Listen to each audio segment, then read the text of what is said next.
Hi everybody, here's vlog 2. I was told that the proper way to say vlog is vlog, which of course, I don't know, seems very vampire chic, you know, Vlad uh, vlogs. Anyway, a couple weeks ago, I went to the University of North Carolina at Charlotte and led a 3-day workshop teaching computer science college students an abbreviated version of the waveplace course so that they become mentors and go down to Haiti in March. Now, something very cool happened down there. For one, this is the first time that we tried to do it in 3 days. Up until now, I think the minimum has been 6 days training mentors. And the way that I did that was I just assumed that they could pick up the eToy stuff right away, and the laptop stuff right away. I was dealing with computer science students, so I figured, let's focus on all the soft stuff, the stuff that goes on in a workshop that is not obvious from the videos. The truth is, people can just go to the waveplace website and watch the videos, and they're going to learn how to use eToys, and they're going to learn the sequence of things. And I gave them a book with bullet points, the teacher's guide and everything. And that's not really what we're teaching. What we're teaching is a lot more than that, particularly when you're trying to prepare people who are used to a North American culture, or I should say US and Canada, to go down into a very different culture and try to affect change and be relevant and actually leave something when they leave. So the whole weekend was essentially all the stuff that doesn't get written down, and which means that I need to talk about it. I need to get it out here in these vlogs, and I'll start where I always start in any waveplace workshop. I write on the board, "Confusion is good," and this becomes the touchstone for the entire workshop. See, the train of thought that we all grew up with, at least I should just speak for myself, of course, but many of us grew up with, is the 6 Ps. Proper prior planning prevents poor performance. And, there's a couple of, suspect things in that statement. And, first off, let me just go on record and say, well, I was going to use a bad word, but I will mute myself and say that's baloney. It is complete baloney. And if anything, I don't think I can make this into a P, but somebody will probably come up with one. Proper prior planning prevents learning. Sorry, I know that's not how we were taught. But teachers, they prepare, they get their lesson plan, they go up, they deliver their thing, and that is the way things are done. What I'm advocating is a more improvisational approach, and I always use my wife, Paula, as an example. She was classically trained. She went to school for many, many years and got her doctorate she's a trained orchestral and choral conductor. And when she conducts, she has a lot of heart. There's no doubt just watching her. But she came from a long line of patriarchal figures saying, no, that's not how you do it. No, there's different ways to conduct. And then she had a workshop with Bobby McFerrin, and that started the process of giving her back her freedom to have fun while she did music.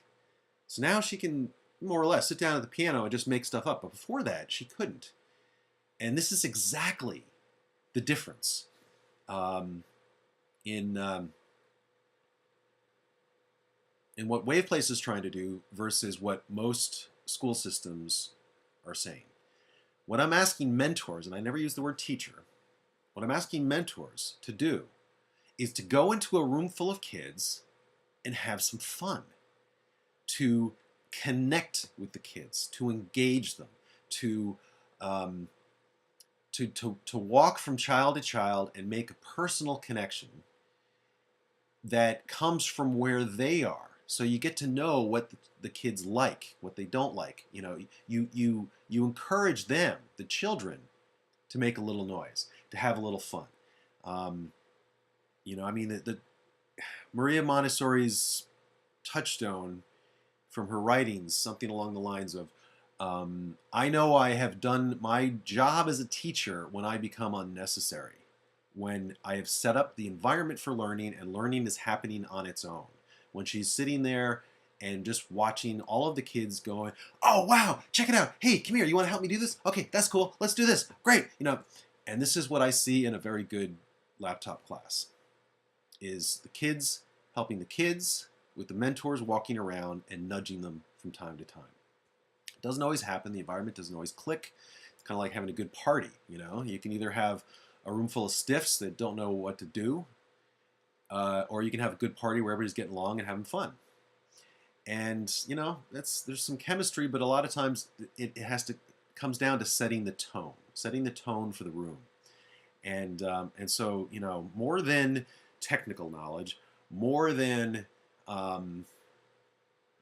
you know, being a teacher, which I have never really been trained as a teacher, the thing that I add personally to a room, and that I see good mentors add personally to a room, is giving freedom.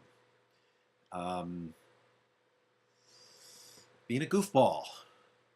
Being a goofball. Get the kids laughing. If you're not having fun, they're not having fun, which means they're not really learning. And man, when you set that tone and then you let them loose on these laptops, and you know, and you find yourself not doing anything for like 10 minutes, and you just watch it happen, watch it unfold, it's a great thing. So teaching becomes more about inspiration and less about information delivery. Teachers are not an information delivery system. They are people who guide, people who encourage, people that praise, not people that punish. Okay, well, anybody who's been in a classroom knows this is hard.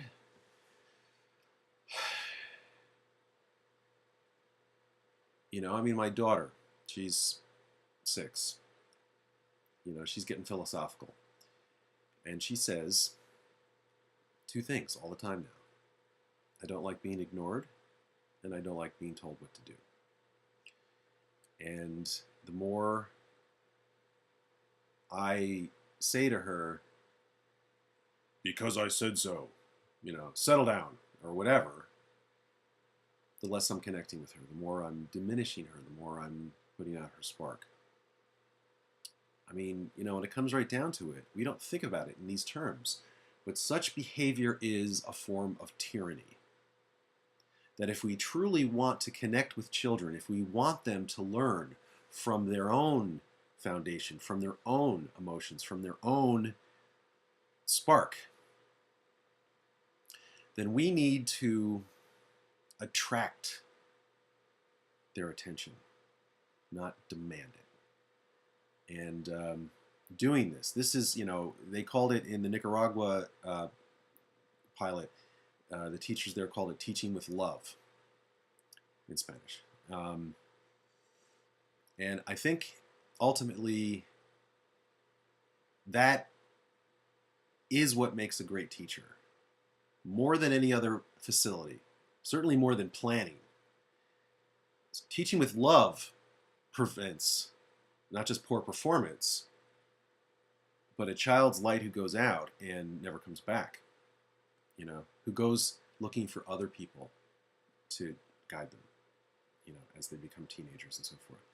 Anyway, that's it for this vlog. I'll see you in the next one.